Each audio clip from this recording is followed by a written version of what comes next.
دوستان سلام، امیدوارم حالتون خوب باشه. روز خیلی خوبی رو سپری کرده باشید و استفاده کامل از مارکت برده باشید. اولین مورد، سال جدید میلادی رو به همتون تبریک میگم. امیدوارم توی سال جدید استفاده کامل از چارت ببرید و تمام موفقیاتی که دوست دارید بهش برسید.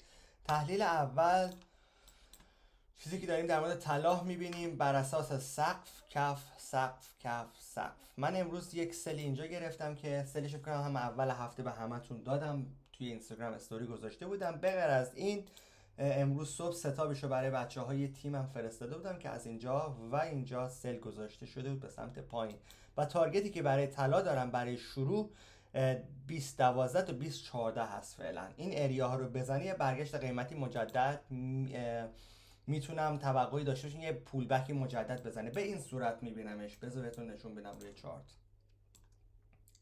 بیا روی 2012 2014 یه برگشت و تارگت بعدیم، حالا شاید یکم براتون جالب باشه، تارگت بعدیم 1980 تا 1985 به سمت پایین میشه که این اریا رو در نظر میگیرم.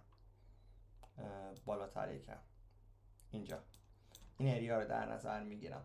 در حال حاضر صبوری میکنم ولی تحلیلم که براش هست 1980 تا 1985، ولی برای شروع بعد 2014 رو بزنه بشکنه و 2004 تارگت، یعنی مطمئنم که 2014 رو میزنه قطعا. 2012 تا 2014 این اریا رو بزنه یه پولبک قیمت، بعد تارگت بعدی اینجاست تا زمانی که این های شکسته نشه. و تارگت هم فعلا سله. اگر های شکست، یعنی میدونم که این لو شکسته میشه، مطمئنم زمانی که لو شکست و 2020 12 و 2014 رو زد دیگه، اون موقع توی برگشت بعد اینجاها ایست قیمتی داشته باشم. اگر بره هایی بزنه میدونم میتونه پیشرفتی بیشتری داشته باشه تا این ایریا ها. فعلا در حال حاضر مارکت هم سله و سل میبینمش روی طلا و تارگت ها هم بهتون عرض کردم.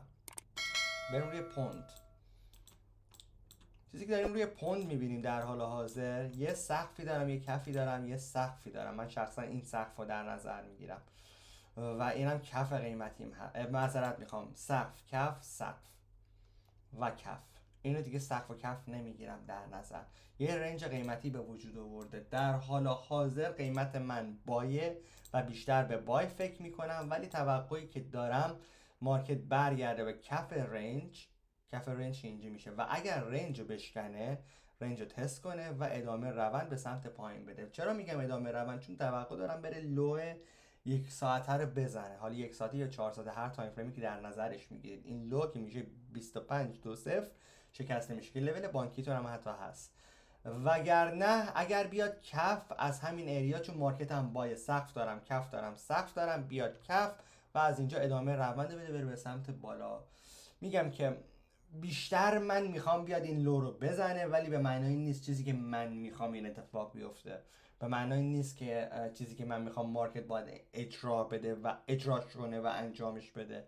چیزی که توقعاتی که من از چارت دارم به این صورت میگم، یعنی چیزی که داخل چارت میبینم به این صورت بخوام بگم، برگرده کف رنج.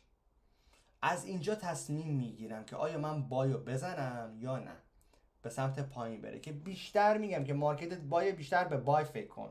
یه متدولوژی خاص خودشو داره دیگه. مارکتت بای، بیشتر به بای فکر کن. پس بذار بیاد کف رنج، از اینجا بای بزن. فوقش چی میشه؟ میاد لو رو میزنه و مارکتت اگر میخوای به این صورت داد باشه، استل بعد توی این نواحی بذاری اگر میخوای بای بزنی از اینجا. و توقعی که من شخصا چیزی که بهتون میتونم بگم اینه که اگر بیاد اینجا بزنه، فوقش دیگه میاد لو رو میزنه، فقط یه اسل خوردی و امیدوارم مدیریت ریسک تو داشته باشی دیگه. اون موقع میدونی نه این ترید از دست دادی که به هر حال اسل خوردی، ولی این ترید رو دیگه به دست آوردی. لو شکسته شد، برگشت قیمت، ادامه روند به سمت پایین. اینو به سمت فری کوچیک میبینم که داخل پونده. یورو هم بهتون میدم و بعد از این دیگه تحلیل بیشتر وسط هفته بهتون میدم.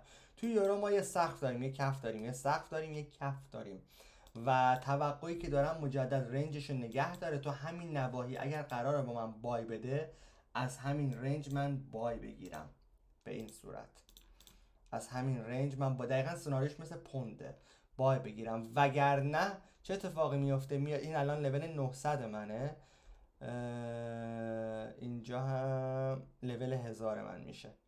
وگرنه میاد لول 1000 مجدد میزنه و لول 1000 میشکنه و میره سقف جدید میزنه که میشه 20% سقف قبلش میشه اینجا تقریبا. میگم که بیشتر به بای فکر میکنم. اگر بیاد اسل منو بزنه میگم اوکی روند عوض شد، پس میام به سل فکر میکنم و فقط لوهی که الان میتونم بهتون بدم 72 46. پس اگر مارکت برگشت، اینو چرا دارم به این صورت میگم، دو پهلو نمیگم، چون میدونم اگه بخوام دایرکت صحبتمو بکنم شاید خیلیاتون بیاد برعکس صحبت من انجام بده و ناراحت بشی و این تحلیل حتی به ضررت در بیاد. من دارم این تحلیل میدم بیشتر که به سودت در بیاد، برای همین دارم دو تا سناریوشو میگم. بیشتر بای ببین چون مارکتت بایه، ولی اگر دیدی که اومد اسل تو زد نگران و ناراحت نباش، فقط مارکتت از بای مارکت به سل تبدیل شده، دیگه نقطه ورود پیدا کن برای سل.